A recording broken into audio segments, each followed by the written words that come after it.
قل يا أيها الكافرون لا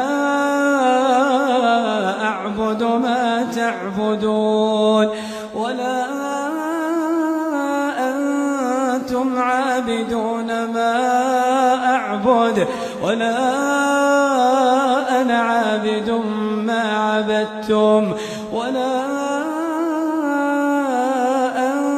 أنتم عابدون ما أعبد لكم دينكم ولي دين.